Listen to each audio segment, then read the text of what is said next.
apa yang dimaksudkan kerja cerdas ya. Segala sesuatu itu dikembalikan ke bidangnya. Jangan nanya kerja cerdas sama tukang martabak telur, sama tukang pukis, nggak nyambung ya. Jangan nanya kerja cerdas itu sama orang yang sukses bisnisnya.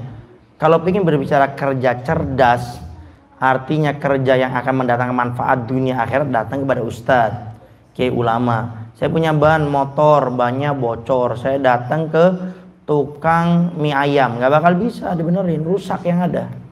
Kalau saya lapar datang ke tukang mie ayam. Tapi di saat saya punya ban motor bocor, ya datang dong kepada ustadz kiai ulama ya. Afwan, kalau kita bannya bocor itu ya datang ke tukang tambal ban. Tapi kalau kita ini bertanya masalah agama, ya datang kepada ustadz kiai ulama, akan dijelaskan kerja cerdasnya seperti apa. Nabi sudah jelaskan.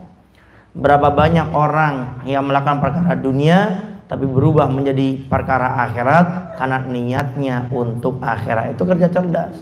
Dunianya dapat, akhiratnya dapat. Dia kerja sebelum keluar rumah, dia niat, ya Allah, saya niat kerja ini mencari nafkah untuk istri, untuk anak. Itu sudah dicatat pahala oleh Allah. Saya nanti pingin dalam pekerjaan saya ini, kalau ketemu orang pingin silaturahmi, saya nanti pingin juga bersodakoh, saya pingin ini, pingin ini, pingin ini. Itu cerdas. Dunia dapat, akhiratnya dapat. Itu yang namanya kerja cerdas. Gak ada ikhlas 10%. Gimana ikhlas 10%? Kalau tanya ustadznya itu ustadz beneran atau ustadz karbitan gitu. Ustadz yang disetting, yang dibuat gitu loh. Sekarang ada istilah settingan itu ya. Nggak pernah belajar, nggak pernah mondok, nggak pernah belajar ilmu agama secara khusus, kemudian akhirnya memberikan sesuatu yang bertentangan dengan syariat Nabi, dan itu ada. Dan saya berani pastiin itu ada. Bukan karena saya pernah ketemu orangnya, enggak. Karena Nabi sudah pernah menjelaskan. Ada yang aku takuti lebih daripada Dajjal, yaitu ulama su. Nabi sudah sampaikan. Kenapa Nabi lebih takut dengan ulama su daripada Dajjal? Dajjal itu akan muncul di akhir zaman, itu jelas tandanya. Dengan orang beriman, di saat Dajjal datang, itu orang beriman bisa melihat di dahinya tulisan kafirun atau kufrun. Semua orang beriman bisa melihatnya.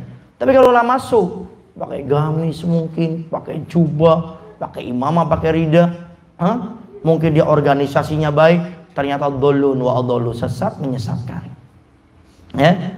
Maka itu yang pertama. Yang kedua, kemudian orang mengatakan bahwasanya kalau kerja itu yang serius, buktikan sama dia. Kamu dengan saya suksesan mana, ayo. Saya nggak seriusnya aja kayak gini, gimana saya serius gitu loh. Katakan sama dia. Jadi nggak usah setiap pertanyaan itu harus dijawab, nggak usah. Kadang setiap pertanyaan dijawab dengan perbuatan kita. Kemudian kalau kerja itu yang serius, masa setiap maghrib isya tutup, kan itu biasanya banyak orang. Buktikan. Nanti datang lewat depan tokonya, Tintin punya mobil. Nanti besok lewat lagi, Tintin punya truk.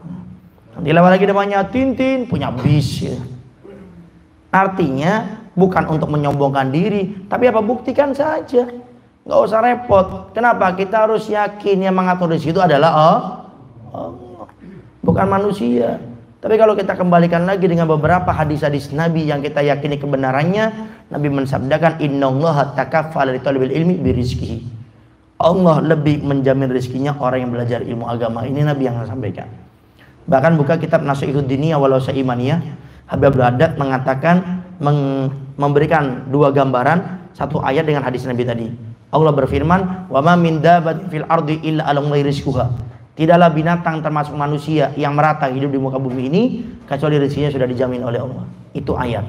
Hadis, beliau menukil dari hadis Nabi, innallaha takaffala talbil ilmi birizqihi.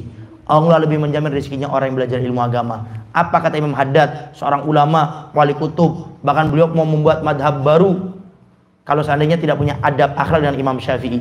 Apa kata beliau? Hada takaffalul khas ba'da takaffalul am. Ini jaminan khusus sekali jaminan umum. Jaminan umumnya semua makhluk Allah rezekinya dijamin oleh Allah. Tapi ini khusus orang yang belajar ilmu agama, rezekinya akan dimudahkan oleh Allah. Saya lihat beberapa kiai ulama yang saya tahu pondoknya gratis. Ada yang nanya kepada saya, ini ulama ini kerjanya bagaimana? Ustaz, kok pondoknya gratis? Kerjanya sama Allah.